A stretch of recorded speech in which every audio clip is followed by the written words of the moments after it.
Ankara में भयानक विमान हादसा हुआ है। प्लेन क्रैश में पश्चिमी लीबिया के CDS Mohammad Ali Ahmed al हदाद की मौत हो गई। जनरल हदाद के साथ 4 बड़े कमांडर और 3 क्रू मेंबर भी मारे गए हैं। अंकारा प्लेन क्रैश ने कई देशों में हड़कंप मचा दिया है, क्योंकि तुर्की पता लगा रहा है कि विमान खुद क्रैश हुआ या करवाया गया। उधर तुर्की से वॉर टेंशन हाई होने के बाद नेतन्याहू ने बड़ा ऐलान कर दिया है। इजराइल अगले 10 साल में $110 बिलियन के हथियार बनाने जा रहा है। नेतन्याहू ने तुर्की के दुश्मन साइप्रस और ग्रीस से भी हाथ मिला लिया है।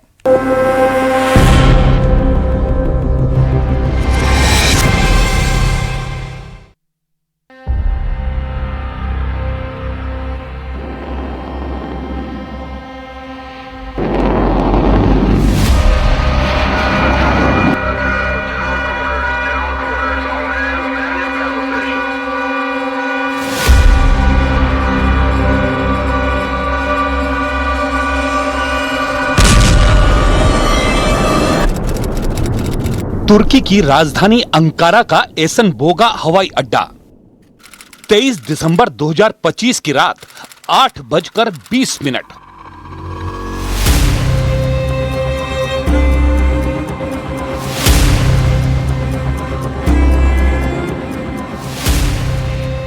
दसॉल्ट फाल्कन 50 प्राइवेट जेट पर सैन्य वर्दी में 5 हाई प्रोफाइल हस्तियां सवार हुई।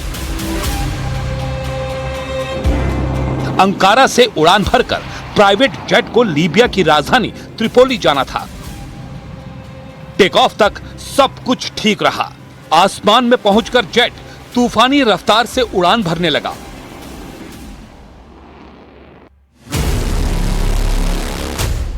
चालीस मिनट के सफर के बाद अचानक पायलट को अनहोनी की आहट हुई। पायलट ने जेट की इमरजेंसी लैंडिंग की कोशिश शुरू की। फिर फाल्कन 50 जेट के पायलट ने इलेक्ट्रिकल फेलियर का अलर्ट भेजा, लेकिन कोई कुछ कर पाता उससे पहले ही प्राइवेट जेट क्रैश हो गया।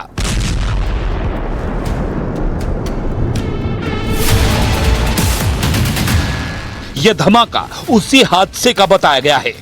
जेट क्रैश से आधी रात में एकाएक इलाका चौंधिया गया। धूल उड़ी, बिजली कड़कने जैसी आवाज दिखी। यह उसी जेट की क्रैश साइट है।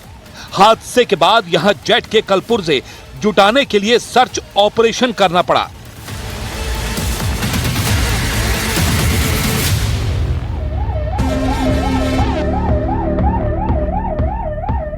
क्रैश कितना भयानक था, इसका अंदाजा इसी बात से लगाया जा सकता है कि जेट का पुर्जा बटोरना पड़ा।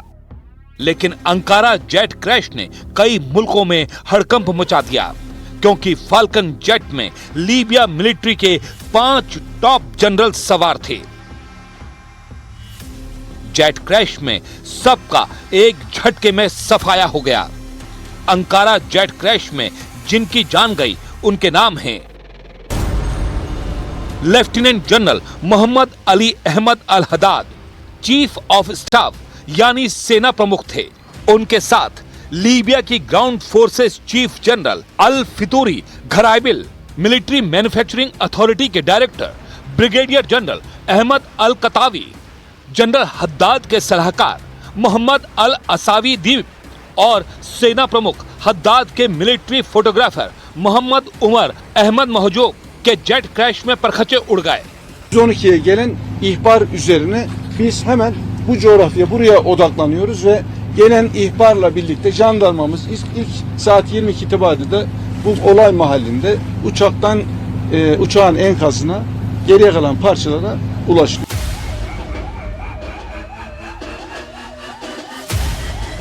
अंकारा में क्रैश साइट पर 8 शव मिले। 5 सैन्य अफसरों के साथ जेट के 3 क्रू मेंबर भी मारे गए। हालांकि मलबे से मिले शव के टुकड़ों से शव की शिनाख्त नहीं हो पाई है। वहीं क्रैश साइट से जेट का वॉइस रिकॉर्डर और ब्लैक बॉक्स मिल गया है। तुर्की के गृह मंत्री ने जानकारी दी है कि जांच के बाद जेट क्रैश का पूरा सच सामने आएगा। Kaz alanında saat 02:45'te uçağa ait ses kayıt cihazı, saat 03:20'de ise kara kutu bulunmuştur. Bunların inceleme ve değerlendirme süreçleri ilgili kurumlarca başlanmıştır. Ayrıca Libya Savunma Bakanlığı tarafından görevlendirilen 5'i hayatını kaybedenlerin yakını olmak üzere 14 kişilik heyet ile Libya İçişleri Bakanlığı'ndan görevlendirilen 8 kişi yani toplam 22 kişilik Libya ekibi Ankara'ya intikal etmiştir.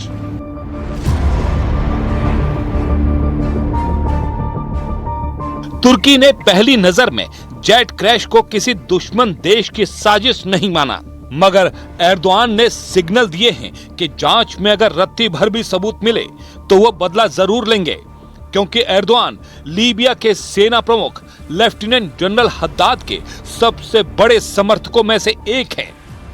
Ankara'dan Trablus'a giderken kaza kırıma uğrayan uçakta şehit olan Libya Genelkurmay Başkanı Orgeneral Muhammed Ali El-Haddad'ın başkanlığını yaptığı Libya heyetine ve uçak mürettebatına Rabbimden rahmet niyaz ediyorum.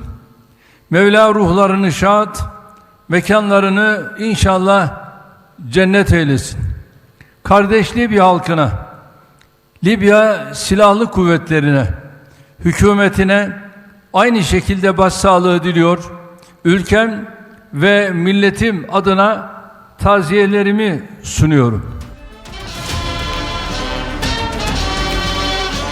Jet crash से पहले general Haddad का Erdogan ने grand welcome किया था। उन्हें guard of honour दिया गया था। जनरल हद्दाद तुर्की के आधिकारिक दौरे पर थे। तो क्या जनरल हद्दाद का सफाया कर एर्दोआन से बदला लिया गया है? लीबिया की लड़ाई में कितने देशों का स्टेक लगा हुआ है? लीबिया में तुर्की का इंटरेस्ट क्या है? तो पहले ये समझते हैं कि लीबिया में सत्ता के दो केंद्र क्यों हैं। लीबिया के पूर्व तानाशाह कर्नल गद्दाफी के खात्मे के बाद लीबिया गृहयुद्ध में उलझा हुआ है, जहां जीएनयू यानी गवर्नमेंट ऑफ नेशनल यूनिटी नाम की एक सरकार है, जिसका कब्जा राजधानी त्रिपोली और पश्चिमी लीबिया पर है। इस सरकार के मुखिया प्रधानमंत्री अब्दुल हामिद दबीबे हैं, जिन्हें यूएन से मान्यता मिली है। तुर्की और कतर जीएनयू के कट्टर समर्थक हैं। इसी जीएनयू के सारे जनरलों का खात्मा अंकारा जेट क्रैश में हुआ है। तो क्या लीबिया की दूसरी सरकार ने अंकारा जेट क्रैश कांड करवा दिया? कितना ताकतवर है खलीफा हफ्तार? लीबिया में सत्ता का दूसरा सेंटर पूर्वी हिस्से में है। यहां जनरल खलीफा हफ्तार की लीबियन नेशनल आर्मी यानी एलएनए हुकूमत करती है। फील्ड मार्शल हफ्तार के साथ रूस, यूएई, मिस्र, सऊदी अरब, जॉर्डन और फ्रांस माने जाते हैं। ऐसे में लीबिया के खलीफा हफ्तार को किसी से कम नहीं आंका जा सकता। हाल ही में फील्ड मार्शल हफ्तार ने पाकिस्तान से बड़ी आर्म्स डील की है। लीबियन नेशनल आर्मी ने पाकिस्तान के इतिहास की सबसे बड़ी 4.6 बिलियन डॉलर की हथियार डील की है। यूएन के हथियार पाबंदी के बीच पाकिस्तान ने खलीफा हफ्तार को JF-17 जंगी जेट देने की जुर्रत दिखाई है। तो क्या पाकिस्तान ने हफ्तार के लिए अंकारा जेट क्रैश की साजिश अंजाम दी? क्या तुर्की में मुनीर के एजेंट एक्टिव हैं?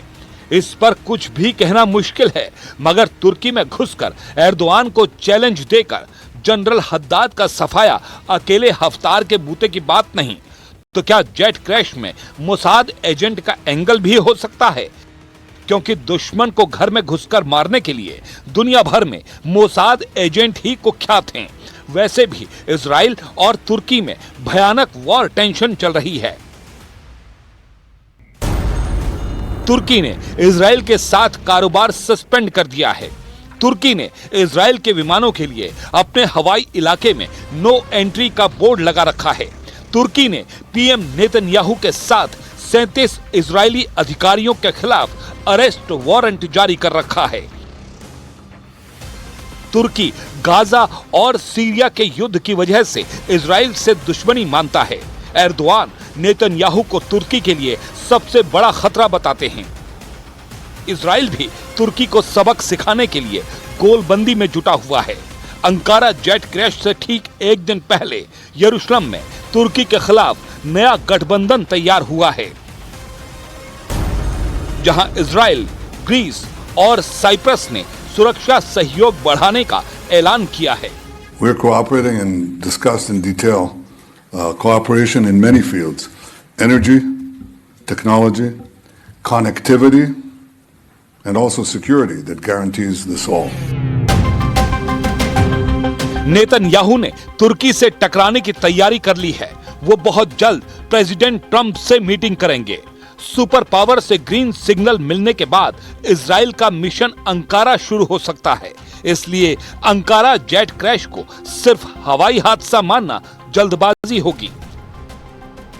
मुमकिन है खाड़ी युद्ध का नया मैदान लीबिया है, जहां महाशक्तियों के मोहरे फिलहाल खूनी संघर्ष में उलझे हैं, लेकिन जल्द ही महायुद्ध छिड़ सकता है, क्योंकि लीबिया ऐसा बारूदी बैटल ग्राउंड बन चुका है जिस पर अमेरिका ने अपना रुख साफ नहीं किया है। अमेरिका पर्दे के पीछे रहकर लीबिया की दोनों सरकारों को शह देता आया है। अब अगर सुपर पावर यही डबल स्टैंडर्ड मेंटेन रखता है तो खाड़ी के कई देश खतरे में पड़ सकते हैं, क्योंकि इजराइल, तुर्की जैसे देश जब भिड़ेंगे तो युद्ध एक देश तक सीमित नहीं रहेगा। और रुकेंगे बहुत छोटे से ब्रेक के लिए, बने रहिए हमारे साथ।